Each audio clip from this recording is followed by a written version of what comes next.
Good evening.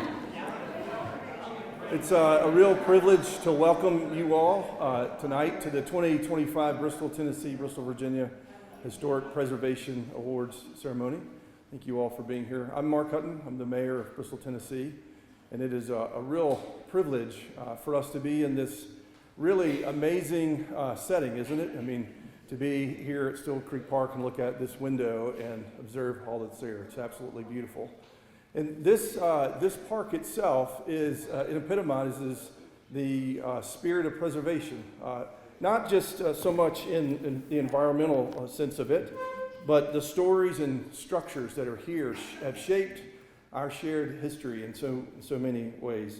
But historic preservation, as you all well know, is more than just the preservation of old buildings. It's about preserving the identity, the culture, the legacy, and the essence of our shared stories, the things that connect us to our past, but also guide us into our future together. But this evening, we're here to shine a light on the individuals and organizations and projects that have gone above and beyond to protect and honor the heritage of our community. Those projects, their time, their talent, their vision, all of that keeps our history both alive and deeply meaningful. So we're very grateful. So I want to thank you all for joining us in this celebration this afternoon. We look forward to this evening being an inspiring evening filled with recognition and reflection and pride in each of the rich heritage that we are so fortunate to share. So we'll be honoring both properties from Tennessee and Virginia. And tonight our celebration begins with a video that showcases the beauty, the history, the stories of this beautiful park, our 2,200-acre Still Creek Park. So if you would, give your attention to the screens here.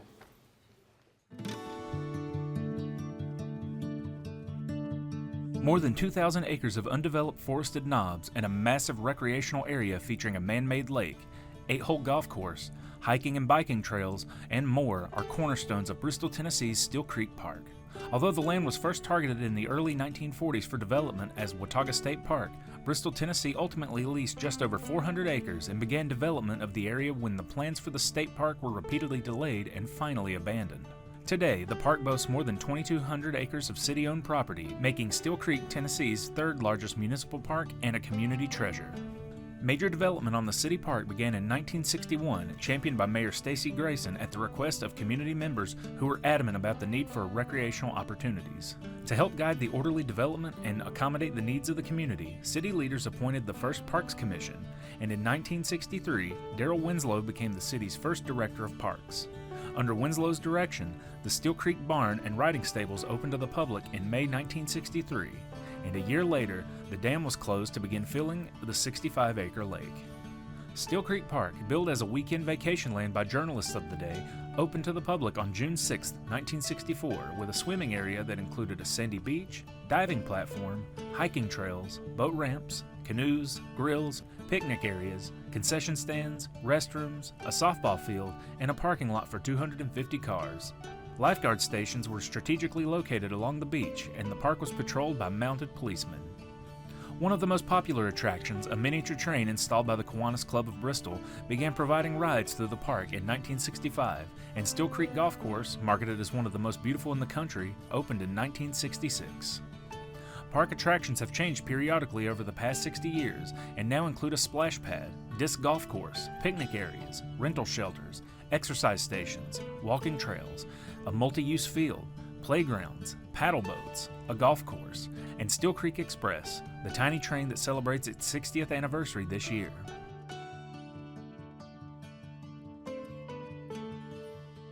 An 8,000 square foot nature center opened in 2017, showcasing the natural history and beauty of the Southern Appalachians and offering year-round programming committed to conservation, education, and research.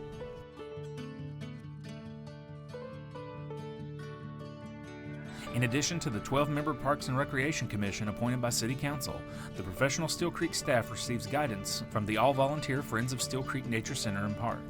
The Friends have played a key role in developing the exhibits within the Nature Center, the gardens, walking trails, apiary, arboretum, and other natural attractions, and remain committed to supporting the programs and services of the Nature Center.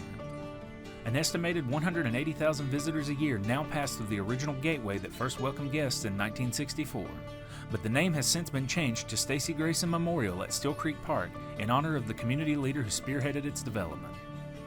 It remains the perfect place to enjoy a round of golf, a walk in the woods, a family picnic, or a day of birdwatching. And as the seasons change, it's the perfect place to simply stop and observe the stunning beauty of our region.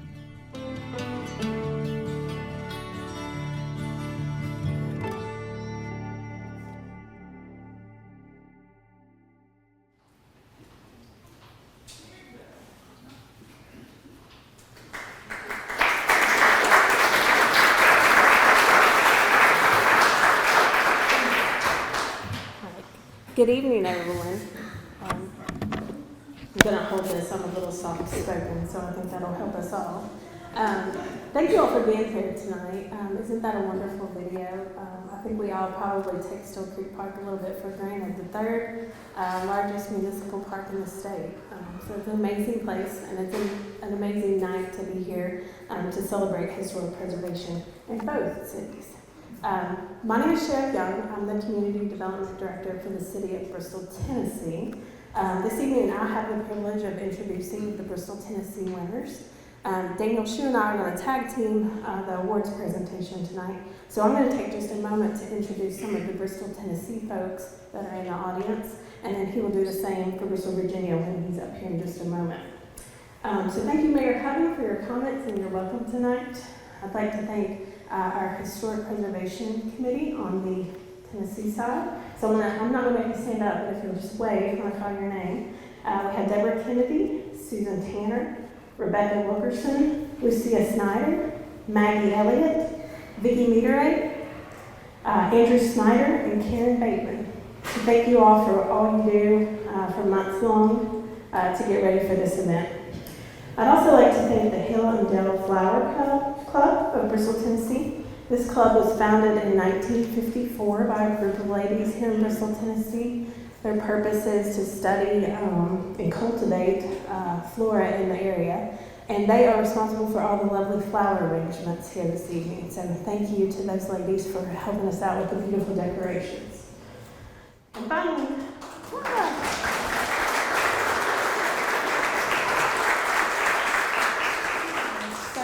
for their help.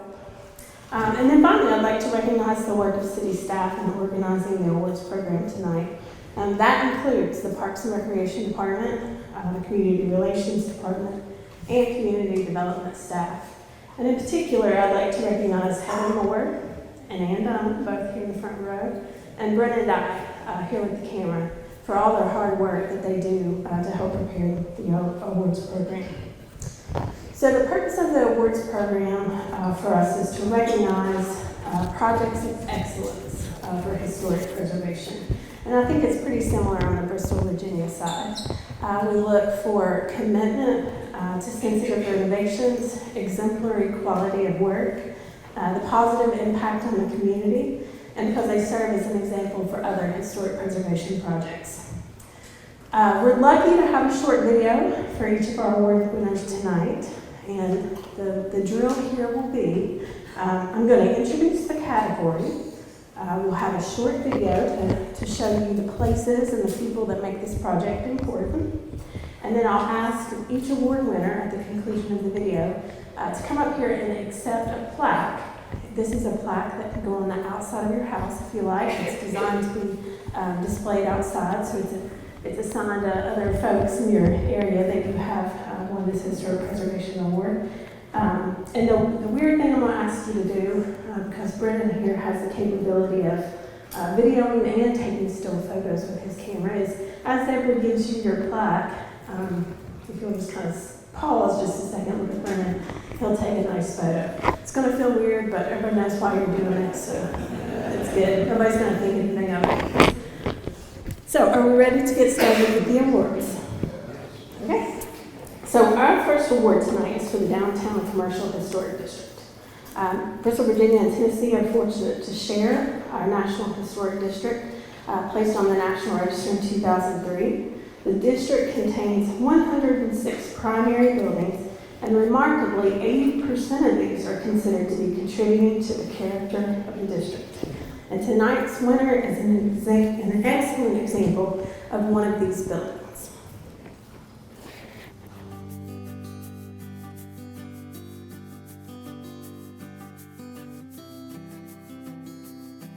Downtown Bristol was a bustling center of commerce in the spring of 1909 when Dr. George Peebler, a well-known ear, nose, and throat doctor of the day, claimed the last vacant lot on 6th Street for his new modern office building. Situated at the corner of Shelby Street, the two-story structure of pressed gray brick boasted a modern plate glass front with office space on the upper level. Initially, my gut would always tell me not to paint brick, but our brick was not the prettiest, and it needed quite a bit of upkeep and retucking and things of that nature. So the first thing that we did was we did a soft wash, and it was really amazing because instead of actually using humans and ladders and whatever else, we used a drone system, which was super cool and attracted lots of lookers from down the street because we actually had a drone that flew around and soft washed the entire thing. So we prepped for paint that way. And then when we painted it, obviously it was a huge difference, and we got lots of compliments. In addition to Dr. Peebler's office, the building has housed a grocery store, an insurance company, a savings and loan, a real estate office, a sandwich shop, a training center for tractor-trailer drivers, and many other businesses over the years. Today, an art studio and Mountain Empire Comics occupy the ground floor commercial space, while the center entrance at 29.5 6th Street provides access to 6 loft apartments above. When Rebecca Arnold and her partner Alex Bomar purchased the building, they chose the unique paint scheme from a favorite novel series. So I kind of wanted to go on the theme of the 29.5, and I thought how neat would it be to sort of like designate that residential entrance as something different. So we actually used, I looked up images of number 12 Grimmauld Place. This is for all you Harry Potter fans. And the Lego version is what we went with. It's the color scheme from the Lego version of number 12 Grimmauld Place. So if you get it, you get it. And if you don't, then you don't. So. The attractive paint scheme has gotten a lot of attention, but the most challenging improvements to the century-old structure have involved the building's infrastructure. First off, you know, we are people that like to do everything above and beyond and very much to keep it forever, right? So we had to start with a sound ship, and the sound ship for us was going in and redoing plumbing and electrical and the stuff that's not any fun, right? Because it's not something that you can boast about, and it's not something that people see. So both interior and exterior, we did quite a bit of deferred maintenance stuff before we could get into the fun part.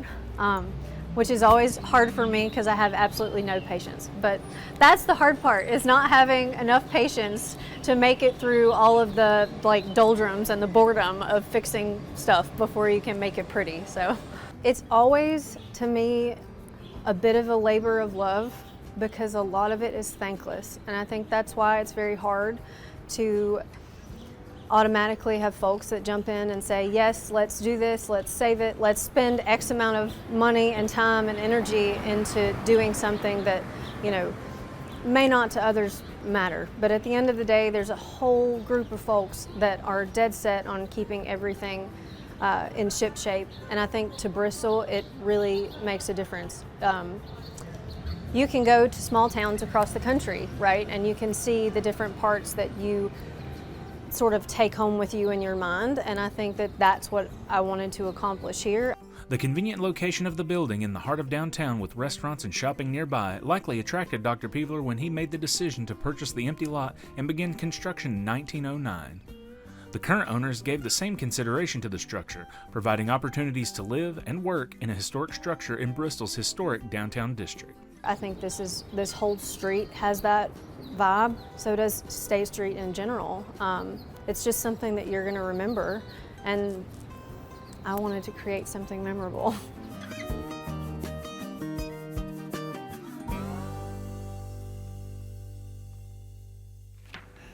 All right, congratulations, Rebecca Arnold and Alex Bomar.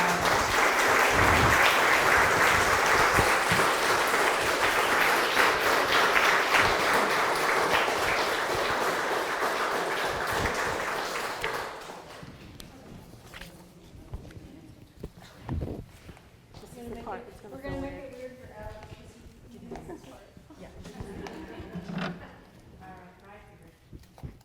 Brandon and I traded jobs, so y'all just look at me. That's it. Thank you. Congratulations, Alex.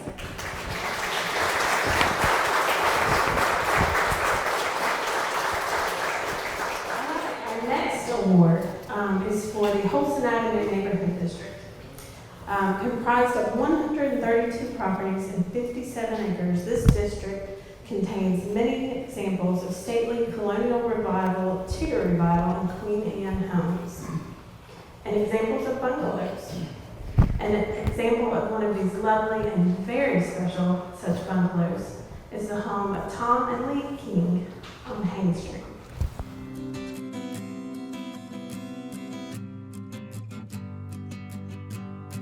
The brick facade on the Craftsman Bungalow at 609 Hain Street has been painted in recent decades, but otherwise appears as much as it did when Arthur King, son of prominent Bristol businessman E.W. King, designed and built it in 1915 while developing the area that is now the Holston Avenue Neighborhood Historic District. Tom King acquired the home soon after his grandparents passed, and together with his wife Lee, have continued to host King family gatherings at this historic home for the past 4 decades.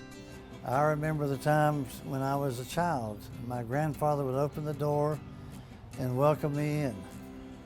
And back in those days, when my grandmother and grandfather were here, meal times were at specific times. 8 o'clock, noon, 5 o'clock. And you better be there or you're not gonna eat. But it was family time, and I just have a lot of wonderful memories of those times that were very special to me. The original blueprints of the home, a photo of the house before the neighborhood was fully developed, and a genuine appreciation for the craftsmanship of the day have guided the Kings as they have stepped into the role of caretakers for the house that still has the original windows, the gable roof dormer, and the dental molding installed more than a century ago. Over the years, they have replaced the front porch flooring and made other strategic improvements necessary to preserve the structure and make it a comfortable home. Well, one of the first things that we did was we noticed that a lot of the mortar and the brick was starting to disintegrate. And so we chose to paint the brick in order to preserve the mortar. We've had to certainly patch the mortar in places, but that was one of the things that we did was to paint the brick versus leaving it as it is. I think on the back part of the house, originally it didn't have anything in the back except some concrete stairs that went down, and so we have since built a stone parapet or patio back there where you can come out, and we have some area there, and then we have steps that go down to the backyard. We did have a deck there at one time, a larger deck that went over a good part of the back of the house, but we have since replaced that with this stone patio and steps, and then we've incorporated some stone walkways in the backyard as well. But those are some of the major changes we've made in the exterior. We have pictures of the garage. It had the original carriage house doors that would slide back along the sides of the garage, and it must have been very nice in its time, but not functional for us today. That might be one of the challenges, is making it functional for us, and so we did replace it with a regular garage door.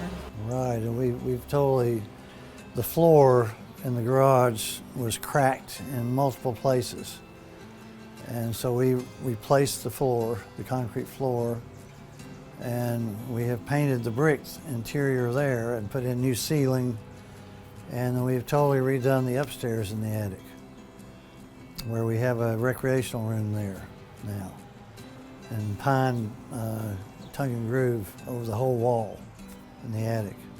Favorite features of the home include intricate oak woodwork throughout, the original oak ice box with brass hardware that once stored blocks of ice, the stained glass window on the upper level, and the front porch is the favorite gathering place. There are other homes like this one that have porches like this, and we can be out walking and we can go up and visit our neighbors that are sitting on their porch. And that's the thing that I really encourage. We have a database of our neighbors, and you know, we invite people to pray for each other, to support each other if things come up, trying to be better neighbors. You know, not just being in our own little worlds, but realizing, you know, we got friends here that can come together and help in various situations. You can walk. We were just up at the neighbors on the corner and enjoyed seeing the Victorian style renovations that they've done there, and the neighbors. I think that's something that we all share in common, that we're dealing with some of the challenges of restoring and keeping an old home, and we try to support each other in that regard. It really goes back to having grown up here, and the fact that this has been in our family. It's not just a historic structure, it's a family heirloom in a sense, in that our family have been gathering here since the time it was built.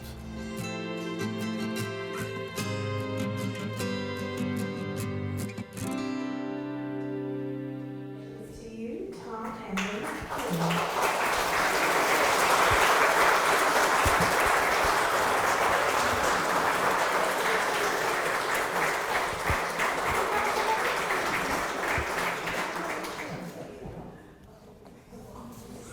Thank you very much.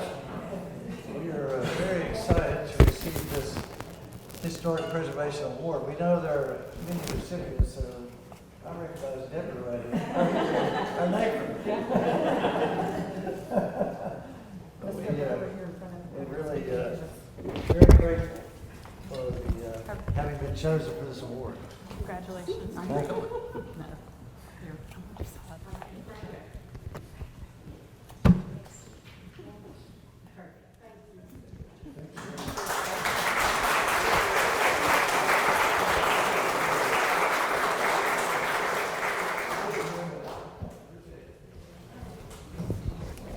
Okay, now we're going to head to the Fairmount Neighborhood Historic District.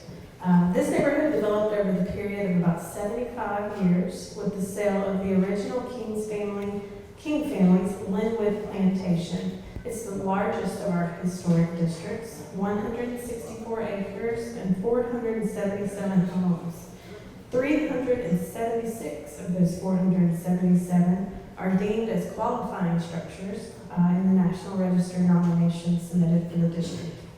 There are more types of architectural styles in the Fairmount District, and one of the belles of the ball in this neighborhood is our next owner on Taylor Street.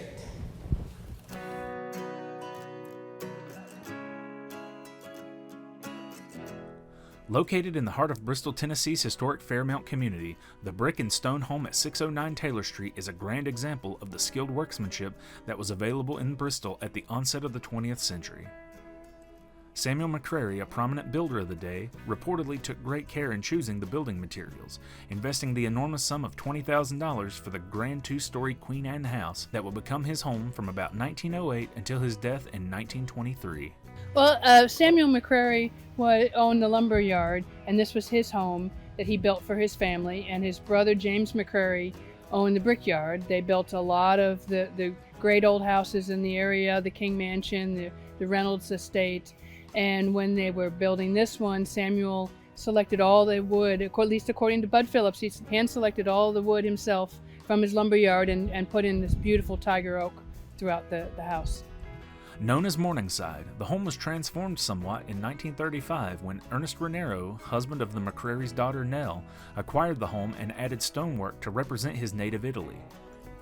The house had a number of owners over the years before it was purchased in 2020 by Dallas and Joe Albers, formerly of Texas, after viewing it online and then traveling to Bristol for a closer look. A musician and DJ for SiriusXM Radio, Dallas said the opportunity to own a historic home in the birthplace of country music was an opportunity he simply couldn't pass up. Since acquiring the home, the Albers have restored the original iron gate, replaced soffit and decorative corbels, painted the areas not covered in brick, and made extensive improvements to the lavish landscape that surrounds the home. Each project has been a labor of love that further connected them with the history of the home. I think connection with the past is always important, whether it be houses, whether it be family, cars, books, you name it.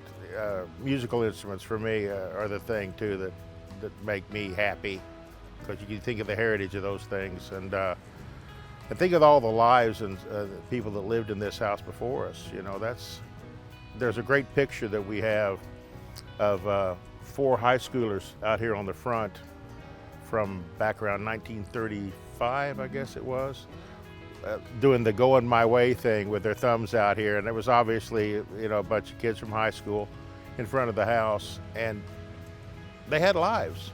They had full lives. Everybody that lived here had something special and a story to tell. And being good, not just being good stewards of the history, but also, I think, good stewards of the environment, because by preserving an old home, rather than tearing it down and building a new one, you're being very environmentally friendly.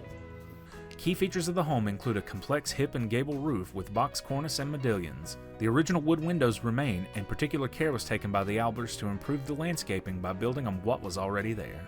Excited to watch all the other houses here in the neighborhood as they do remodels and spiff them up a little bit and take pride in their ownership of the house. There's a lot of that going on in the Fairmont area, and I'm really pleased with that. There were a number of heirloom plants, azaleas, peonies, a number of irises, and just added to and built on that and added a number of trees as well. Samuel McCrary is buried right over here in East Hill Cemetery. We've gone over there every now and then and you know, walking the dog or something like that, and just stand by the grave and say, man, I hope you like what we've done to your house.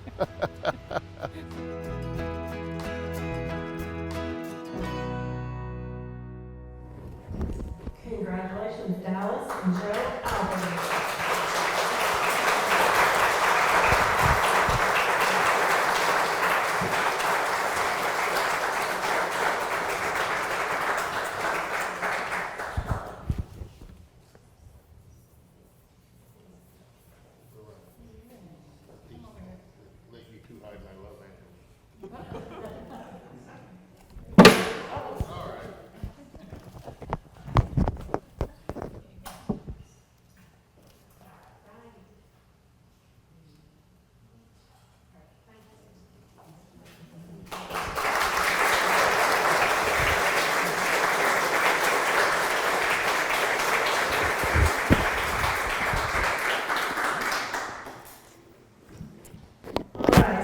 Two more awards left on the Tennessee side. Early on in our historic preservation program development, our committee realized that not all of our historic treasures are in our historic districts. So the committee set out to create a citywide award that would be for a candidate that exemplifies commitment in the spirit of historic preservation. Tonight's winner, there are a few places in town that are more recognizable and more meaningful to its citizens than tonight's citywide award winner.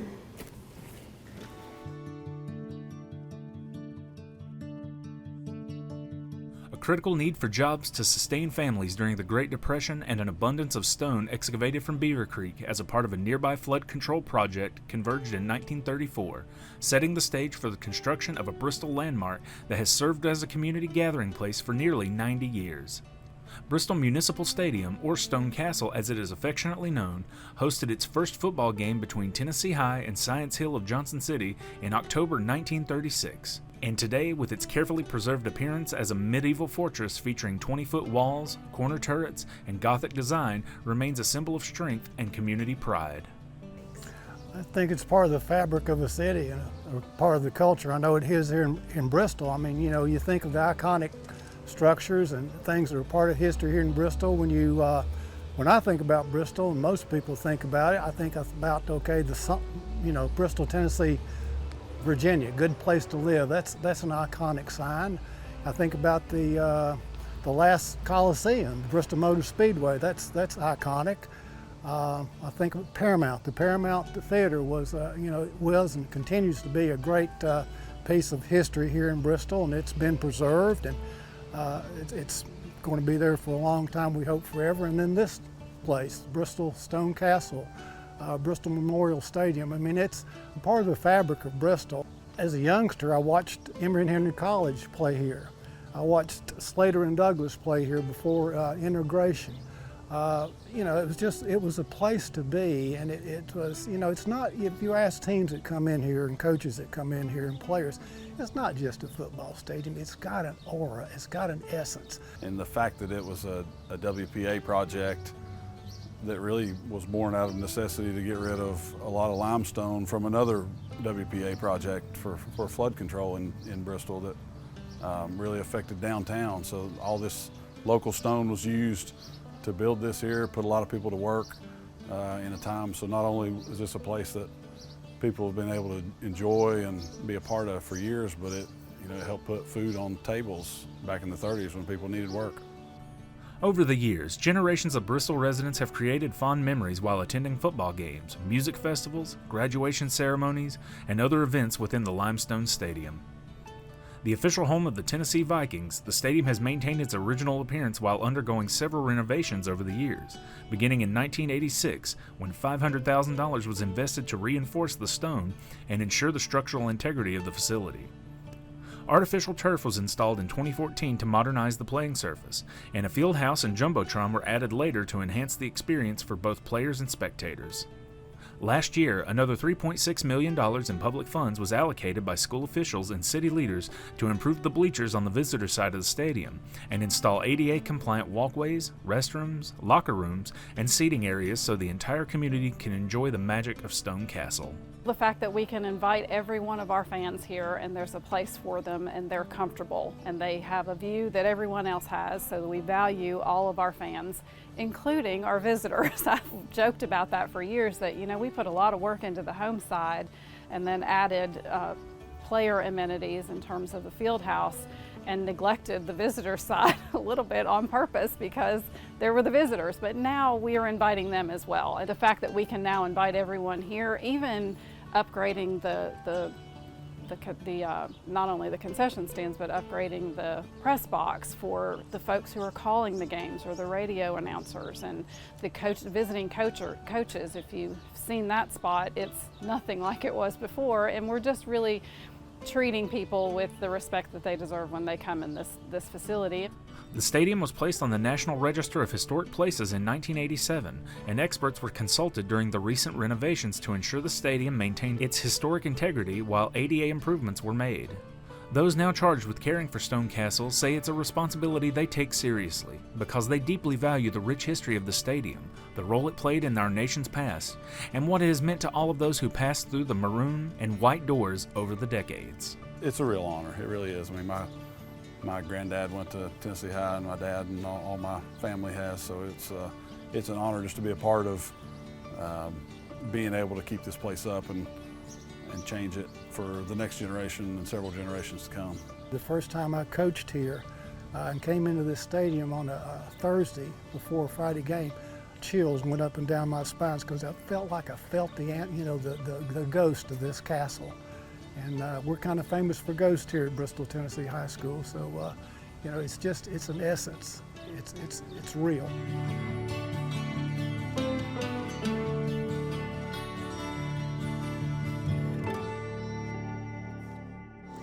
Congratulations, Bristol Tennessee City Schools, and accepting for the school system will be Kurt Rutherford and Rebecca House.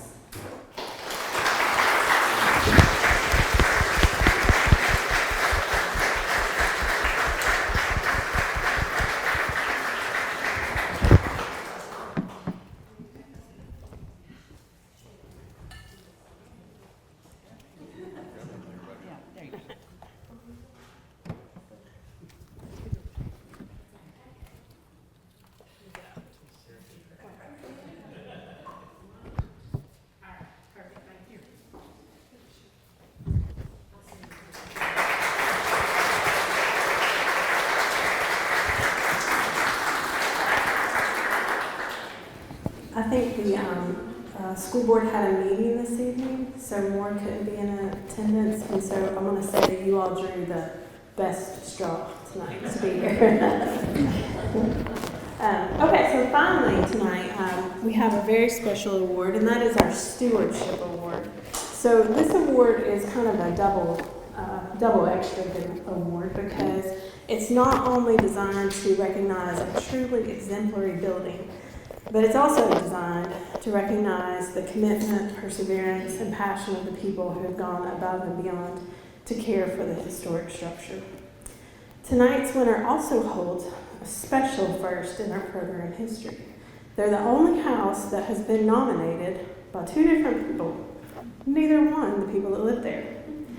Congratulations to Lynn and Angel Doherty for their home on Poplar Street.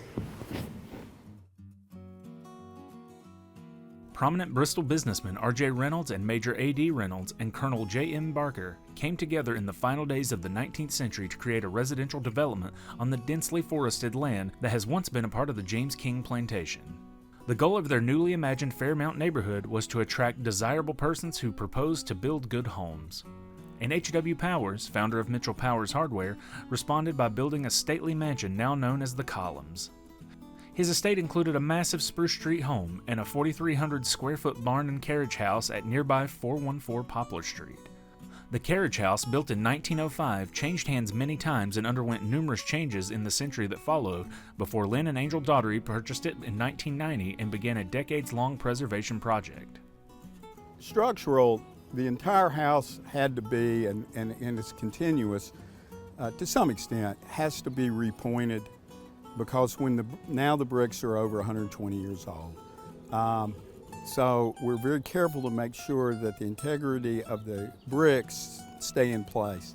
So they literally took something that looked like a dental pick and removed the mortar and replaced the mortar. Then sealed it, and then of course it's been painted multiple times.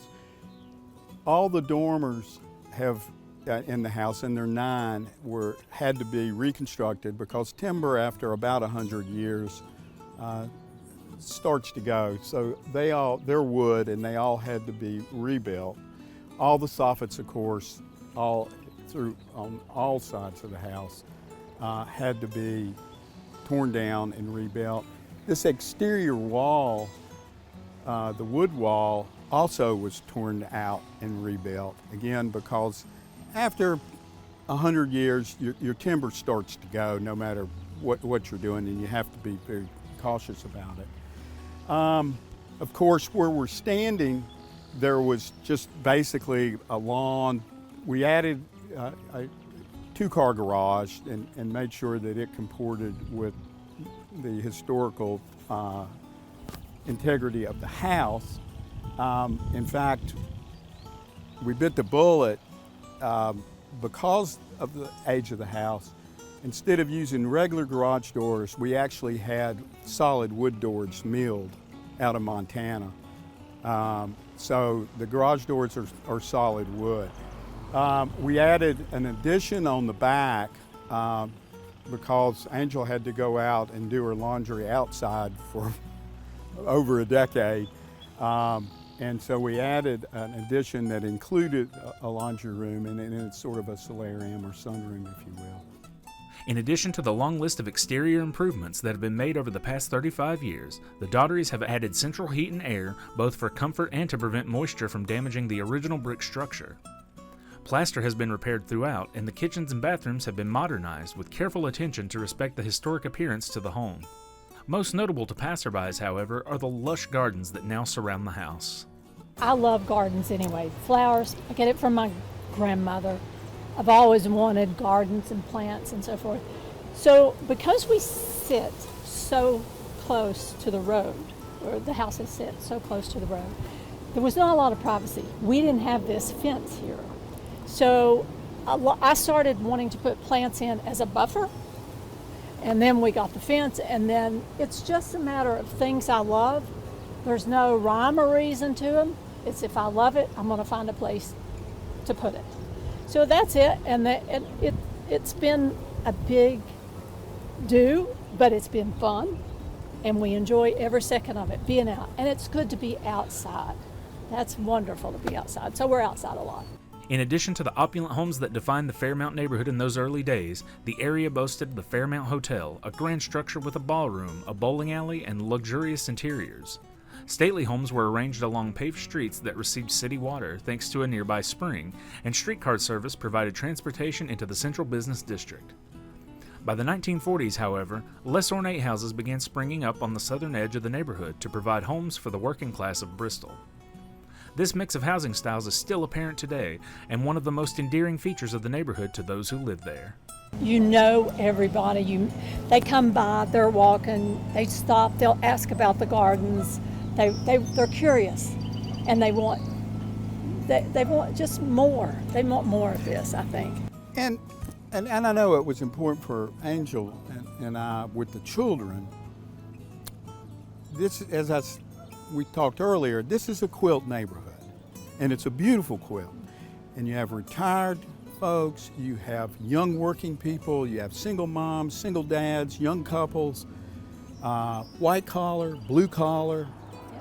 And we really wanted the children to appreciate all of the different folks.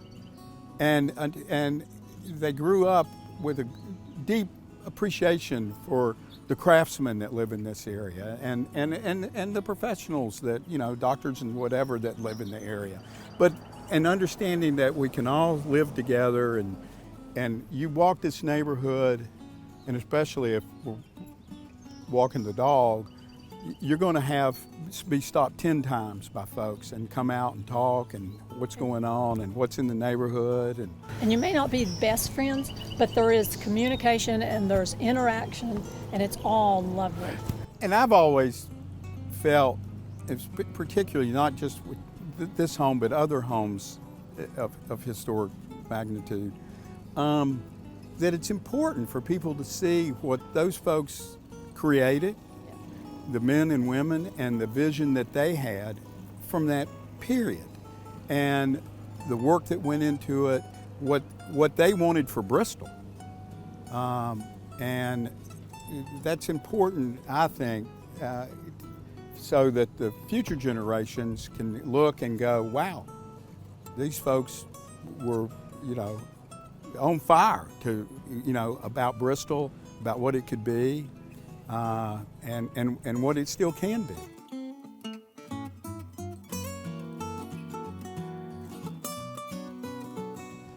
Congratulations, Mr. and Mrs. Lamb.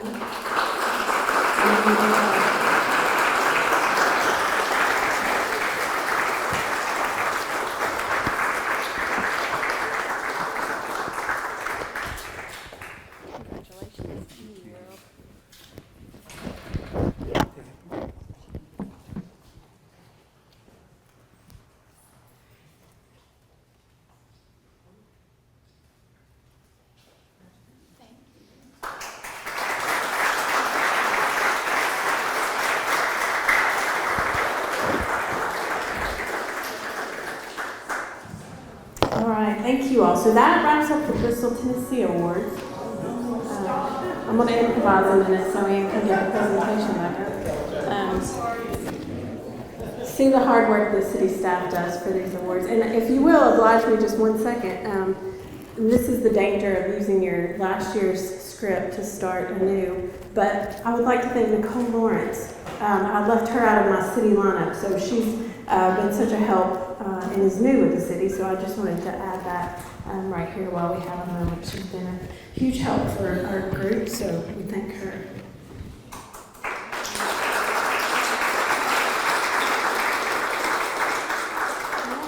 So I will move on. I will hand the mic to Daniel. It's my pleasure to welcome Daniel Shue. He's the chair of the Bristol, Virginia Historic Awards Committee.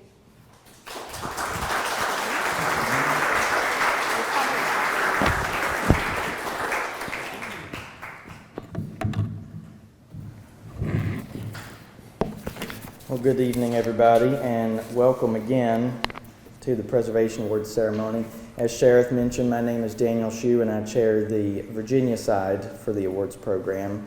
And we are thrilled again to combine with the Tennessee side to create sort of one whole committee, as it should be in Bristol.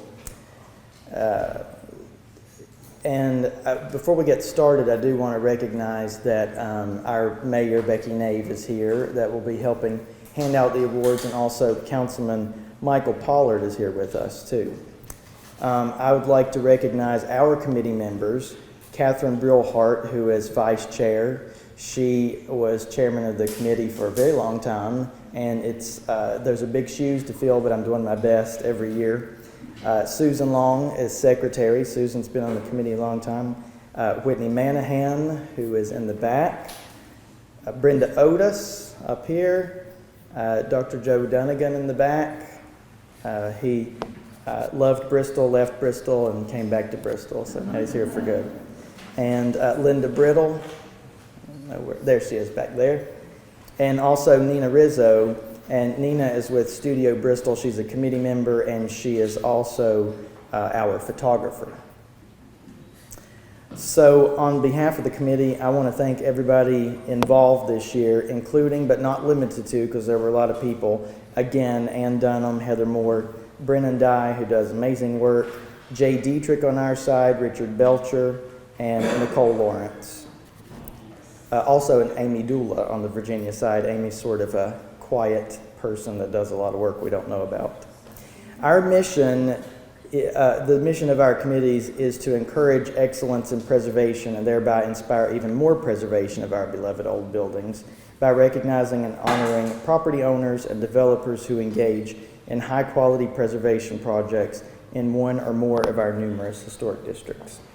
So one of our historic districts on the Virginia side really suffered greatly this year with the loss of Virginia Intermont, and that was a terrible tragedy. We are honoring someone in a few minutes who is sort of the opposite end of that, and the antithesis of an award is, I guess, the loss of a great building. But to tell us a little bit about that, Tim Buchanan has offered to say a few words about Virginia Intermont before we get started in our awards presentation. Tim, would you come up, please?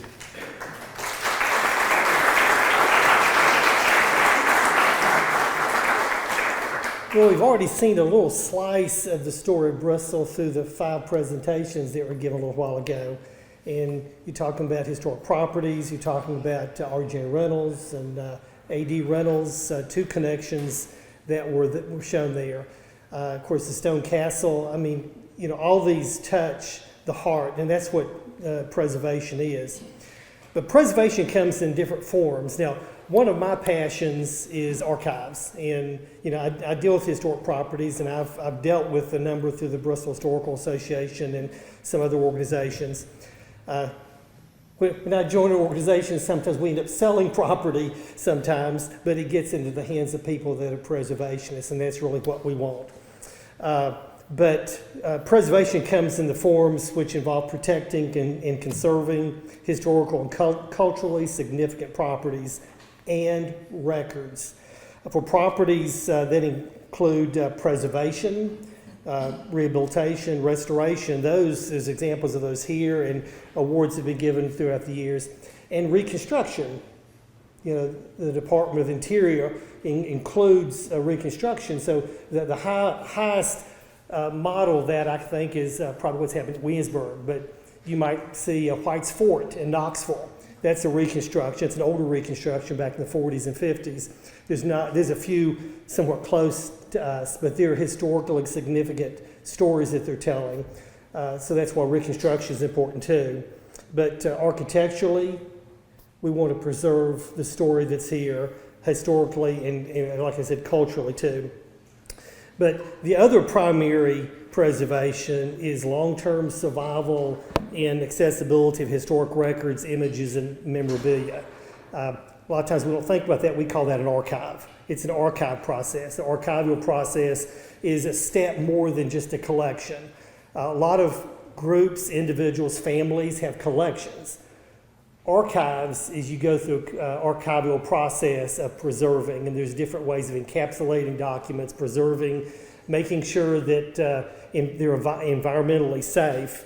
But physical and digital preservation of records, images, and audiovisual formats, repair and conservation, maintaining stable environment conditions, and limiting access to original documents, but having them accessible through digital options.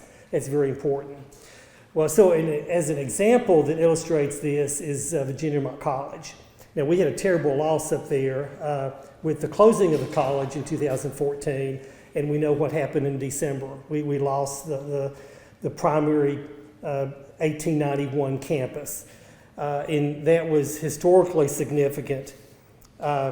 But, you know, as a forethought, President Art Ropervec and Bill Best, who was the maintenance director, and he was the last employee of VI College, and the VI Board of Trustees secured the records, the annuals, the scrapbooks, the memorabilia that were collected and moved them off campus.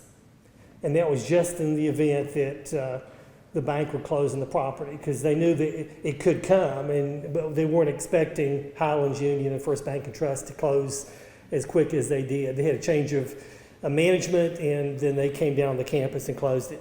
So we know what happened on campus. The short story there is pretty short. The bank took over the property. It sold on the steps of the Bristol, Virginia courthouse for $3.3 million. A very insignificant number, really, because properties were $50, $60 million, even in the condition it was in. But once secured, the final acts of the VI Board of Trustees was to deed all the archives to the Bristol Historical Association. So I'm the official custodian of that collection. And there are like 100 cases of annuals, records. I'm talking about records that go all the way back to the beginning of the campus in 1884. A lot of people think that we lost everything when people came on campus, transients, and destroyed the property. But obviously everything was in the primary buildings, East Hall, Main Hall, and those, everything in there was lost. But all the records were saved. So that's one thing that we can be real pleased with. So in 2017, it was deeded to the association. And last year, I got the last 15 cases of documents from Art Ropervec, the last president. And so we have basically a pretty complete record. Now, I won't say that everything in the building was saved, because it wasn't. There was still original furniture, there were documents. I knew the glass negatives up in the attic, and those were lost. But for the most part, the history of the college had been saved. So what do we have? We have the original paintings and photographs of all the college presidents from Harrison Jones. If you walk into Harrison Jones, and you'd see all the presidents going back to the very first president. All the school and department records, and I don't say all the department records. We haven't totally inventoried everything yet, but many of the department records. But the school, the board records are all included, going back to 1884. Photographs, scrapbooks, annuals, and memorabilia. So it's an exciting collection that we have, because everything was not lost. We're currently inventorying the collection, and we're heading into, at some point, a full archival work on the collection. And that will take years. Sometimes it takes 10, 15, 20 years to actually document every document, and everything that we would have. So we have lost a very valuable part of Bristol's personal and collective history with the closing of the school and the fire that took the signature buildings on campus. But the campus is still there.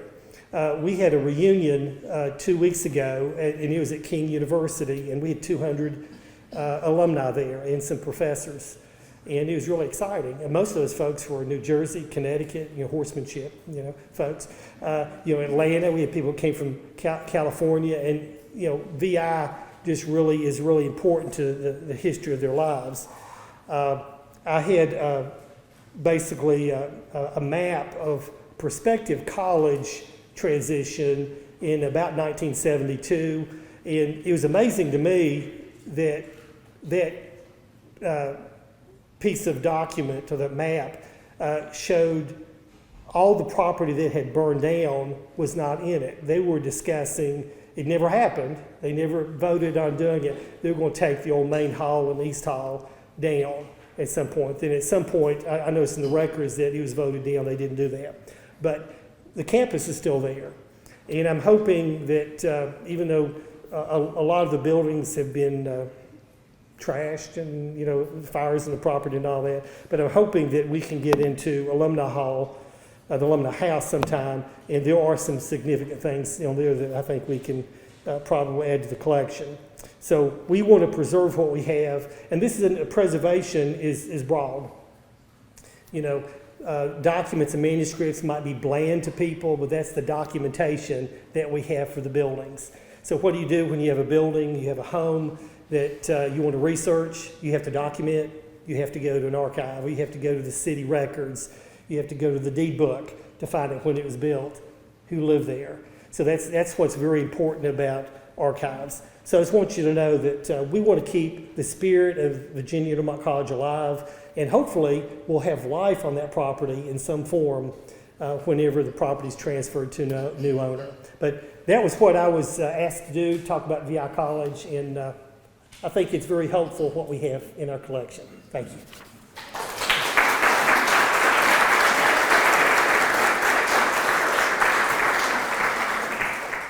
Thank you, Tim. And I might add something that he did not mention that was pretty exciting, was that I got a phone call from Randy Eads back when they were going to have to push it over for safety, and he said, come up here and tell me what to save. And I called Tim and Whitney and some Virginia Intermont alumni and said, what has to be saved? And we were able to get some significant parts of the building and found the time capsule that Tim had told me was in the cornerstone. So we still can't open it until the city actually owns the property fully, but that's coming, hopefully.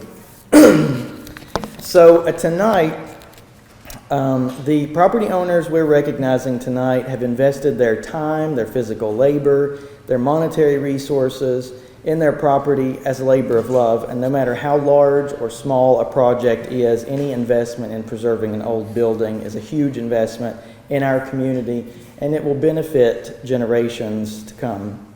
These efforts play an important role in developing safer and more vibrant neighborhoods while preserving our rich culture, history, character, and the landscape of our two cities. This night we honor the past while we embrace the future. So when I call everybody up, our lovely mayor is going to help hand out some awards, and Catherine Brillhart's going to pass out something very cool here. Our friend Charlie Harris has, his grandfather was the architect Clarence Kerfoot, and these maps are from his family. This is the famous map. Some of you may have this. I have 3 of them.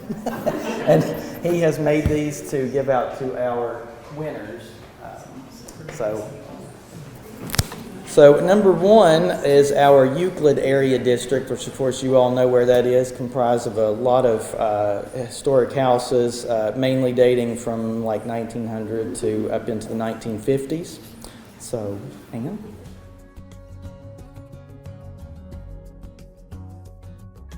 This is my home here on Chester Street. I've lived here for about 8 years. I bought it from the Francis Charles Estate. My uncle, Bo Kerfoot, was the designer of the house. It was built back in 1951 for Francis's mother-in-law, who lived just over the hill here on Long Crescent. They've lived here the house has never been for sale. And before she died, I would come up here and do odd jobs for her and clean the gutters and pick flowers for her and anything I could do to help her out. But one day she asked me, or told me, she said, would you want to buy my house? And I said, well, I would be honored if you would sell me your house, because I admired it so much. And but I figured it would never happen. But years went by, and I went back to California, because I live in California too. And the family called me and said, well, Francis has died, and she wanted you to have first refusal of the house. So I came back, and well, to make a long story short, I was able to buy the house, and I'm so glad I did.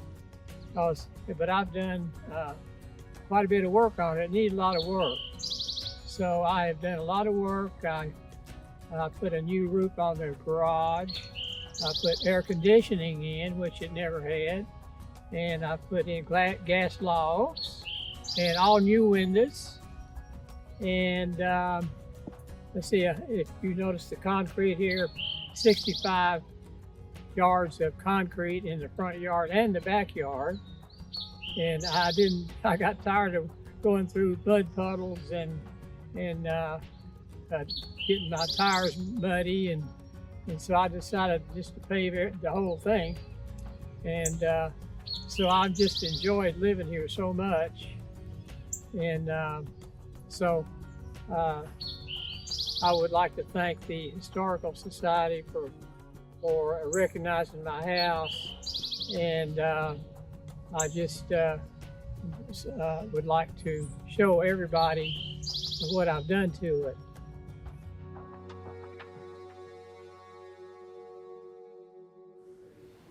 Congratulations, Charlie, if you'll come up.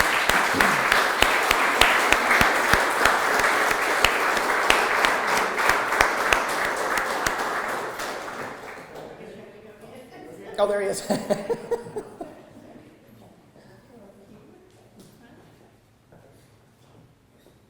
You go on this side. Sure. Okay. Yeah, that's Here we go. fine. Charlie, you want to be in the middle there? Here you Your go. award? And congratulations. Here, I'll let you hold it. It's your award. There you go. Yeah.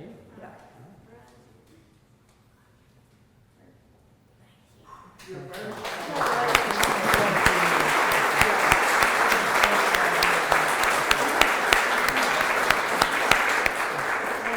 a great honor for me to receive this. I was so embarrassed to see myself on the TV. But anyway, I'll try to. My sister told me, don't get up there and ramble on. So I'm going to keep it short and sweet, like me. But I always admired this house so much for years. Going to school, I'd go by going to school and walking up there and taking my friends up there in that neighborhood. But I never dreamed I would own that house.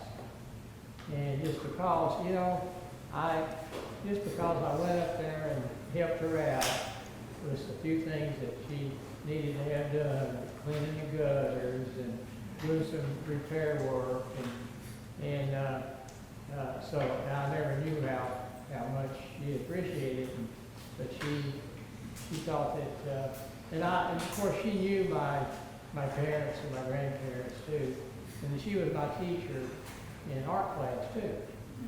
And so probably here for people here who were in her class, But it's just a great honor for me to get this award, and I just appreciate it so much for everybody to recognize that, Thank you.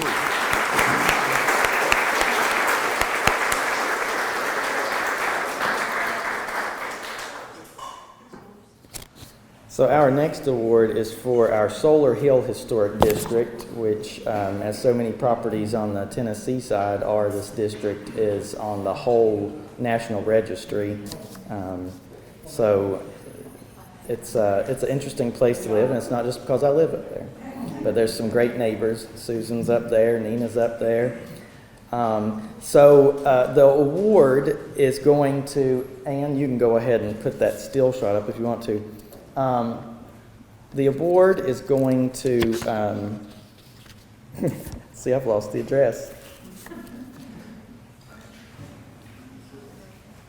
Ann's got it, so probably. 204 Oak Street. Thank you. Nina knows it because she took some pictures of it.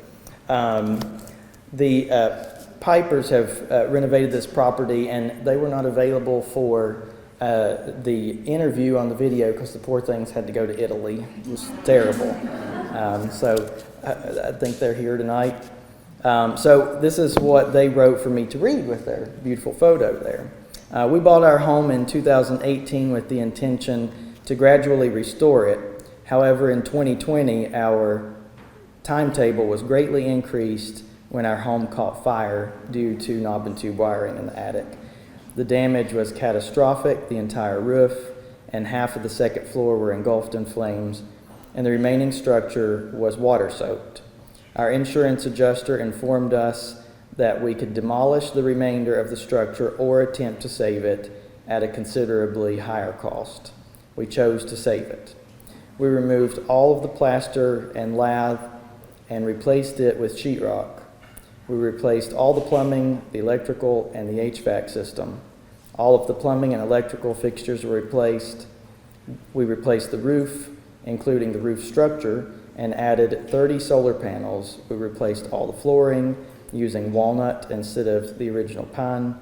We changed the layout of the floor plan by making the kitchen, dining room, and living room into one large open area. We converted the rear porch into a closed laundry room and dog wash. We replaced marble countertops, cabinets, etc. I rebuilt the front porch and added a pergola to the side myself. We replaced the chain link fence with an aluminum one and the front walk. The only thing left after the fire was the structure itself and a window in the staircase. It was a labor of love. Well, congratulations, you all.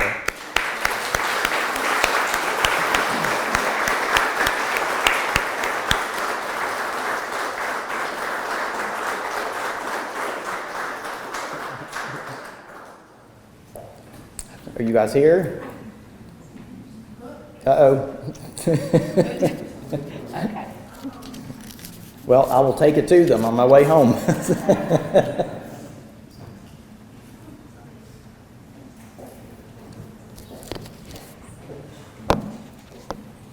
Okay, so number 3 is our Virginia Hills District, which is changing rapidly. It's a great area just outside downtown. Really, it's downtown. A few blocks of beautiful houses. Was once an incredible area, but a landlord situation decided to change that back in the 70s. So, yeah, our Virginia Hills winner, Ann.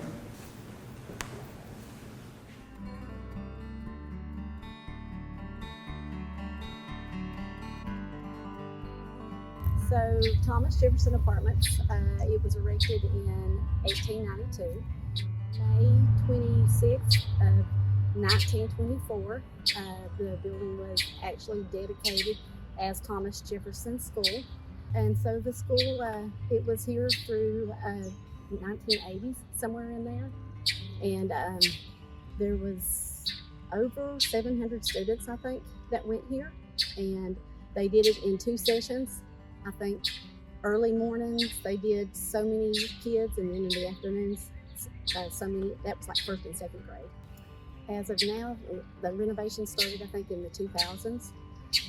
It was Regency Development Company that reached out to start doing some of the renovations. I think it was like $2.9 million. As far as the renovations, it would be the units that they changed out. The landscaping. Bristol just has so much history, and for me to be a part of it and to walk into a building such as Thomas Jefferson, I mean, it's just such a landmark.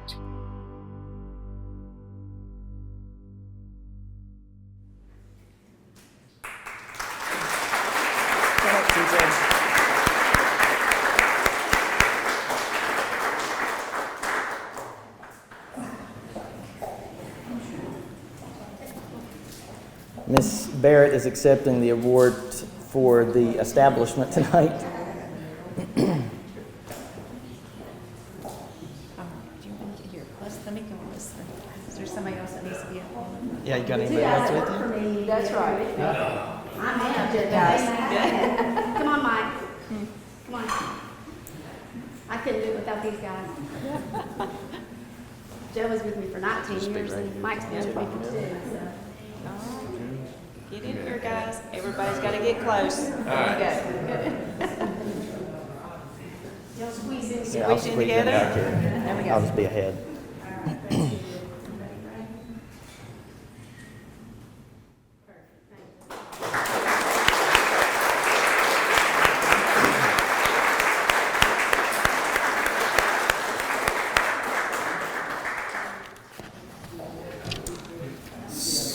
So our next winner on the Virginia side is our citywide award. As Sheriff mentioned, we decided that there were some properties that weren't in the historic district need to be recognized also. So we have a citywide award and then 2 special awards after that. Special as in they're brand new. So we will be awarding the United Company for their efforts up at the Old Sullins College. And is Claire here to accept that? I did not see. Oh, good. There you are back there. Good. So, Anne, if you'll play the video.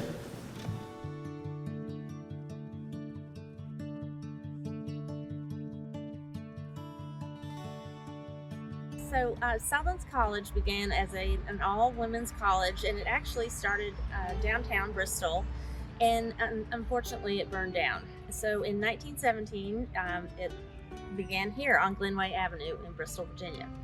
And they built all the beautiful buildings. The main building is Martin Hall, which was both a dorm and administrative offices. And it just grew here on the campus. And 1917 was the first year, so we've been here over 100 years now. And in 1976, unfortunately, the college had to close for a number of reasons. It was an all-girls 2-year college, and those were in decline at the time. So it closed, and it was looking for an owner, or possibly the city of Bristol, to take over, which did not happen. So the United Company, which was United Coal Company at that time, which was based in Grundy, Virginia, decided to move our headquarters here at that time. So they purchased the campus, which included all of the buildings, and it included Camp Sequoia, which is in Abingdon. So that came as a package deal. So we moved our offices here at that time.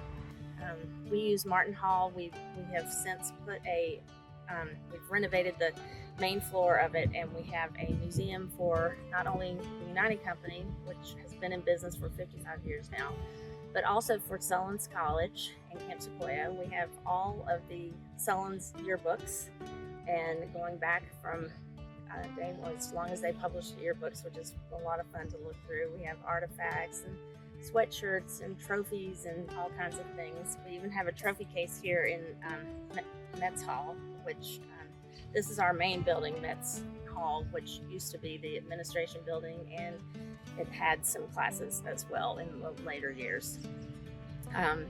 And we also use the library, which is right there, attached to Metz Hall. That was Baskerville Library.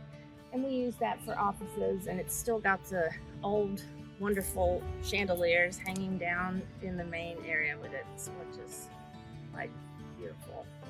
One of the biggest projects that happened across campus was the entire campus was connected by a boiler system. And so that has since been taken apart, and each building has its own system now for heating and air. So that was quite an issue back in the early days. I remember even when I worked here, maybe 20 some years ago, that was kind of still going on as a project. And Martin Hall, we restored the main floor of that into our museum and also a beautiful ballroom that we took a lot of artifacts from around the company. And in fact, when the Humanities Center was torn down, we saved all the big red curtains from the stage, and we used them as curtains in our museum. And that's pretty special. I really like that. And then another thing that we did was we attached these two buildings. It used to be an open walkway, and now we have an enclosed walkway.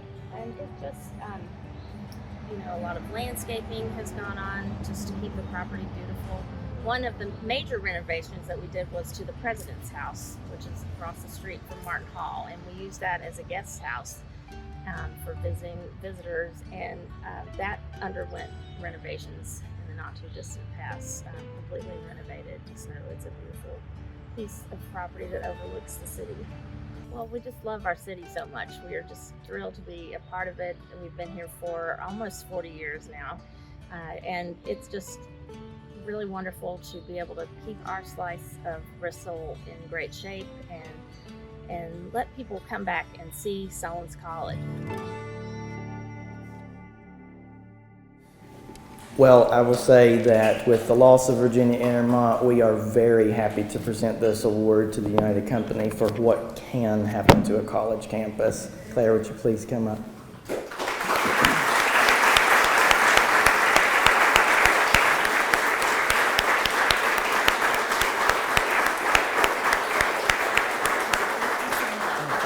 Good to see you. She's got your award there. And sorry, this is Claire Davis who's accepting the award. I never did say her last name, did I?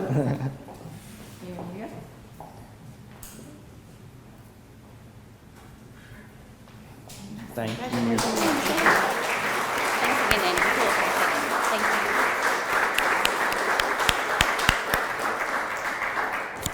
you. So this year, with our new committee members and everything that we've been working on, we were going, okay, we award these buildings and people that own and live in these houses, but there are people in our community that are doing incredible things. And so we thought, okay, well, how do we award these people if they're not living in these houses, but they're doing all this great stuff? So we have brought about 2 stewardship awards this year for 2 people who I know well, 3 people I know well, but 2 awards for their incredible efforts in our area. So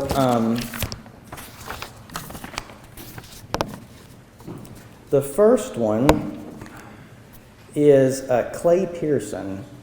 I would like to call him up here. A Virginia Stewardship Award goes to Clay for his outstanding work in Bristol's residential historic districts. Mr. Pearson takes vacant properties and transforms them into beautiful high-quality homes while retaining as much historic character as possible. His efforts improve the looks of neighborhoods, take properties into the 21st century, and create much-needed housing in our growing town. The most recent work is on Lee Street and encompassed a house that was vacant for 50 years and made it into a home, selling it for an absolute record amount for that neighborhood. If I had $1 for every person that I told I sold a house on Lee Street for $435,000 to, I could retire early. Clay's contributions to Bristol will make an impact for many, many years to come. Come on up, sir.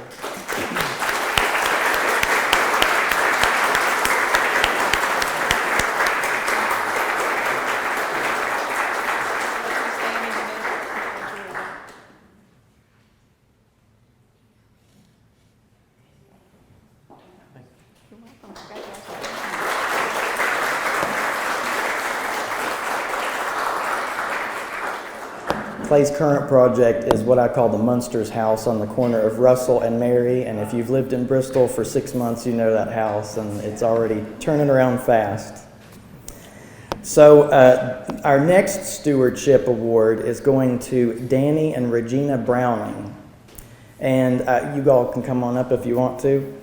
A Bristol, Virginia Stewardship Award goes to Danny and Regina for outstanding work in Bristol's residential historic districts.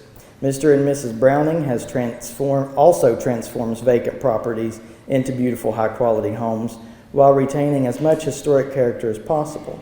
They have helped change an entire block on Highland Avenue by saving 3 major houses, one of which I declared to Danny was too far gone and needed to be torn down. That is a rare thing for me to say. They proved me wrong and sold it for the highest price ever to be gotten on that street. Danny and Regina's work is lasting and sustainable. I cannot thank them enough for everything they have done to our town.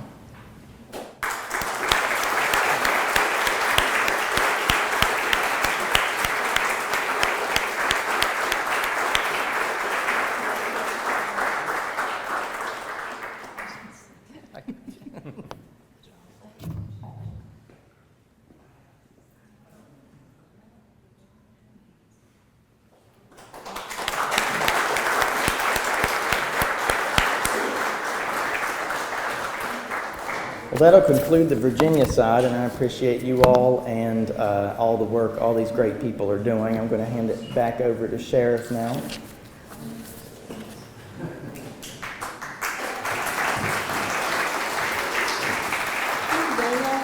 So, very brief, couple closing notes. One, congratulations to all you winners. It's a very inspiring evening, and you all deserve all the claps and applause and congratulations you get tonight. You all, as winners, have some very beautiful photographs. So Virginia over here, pick it up as you leave. Tennessee's are over here. Also, the Garden Club ladies have provided the floral arrangements for the winners, so take one with you as you leave.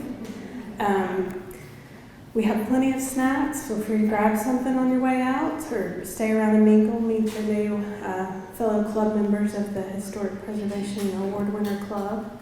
And then finally, we do have the golf carts outside. So Ross Peters and Steve Blankenship in our department are doubling as golf cart drivers tonight. So we really appreciate them. If you need help getting back to your car, it is a little bit of a walk and hilly depending on where you park. Just jump in with them, they'll get you back to your car. So with that, thank you all for coming. Sincerely, thank everyone, and hope you have a wonderful evening.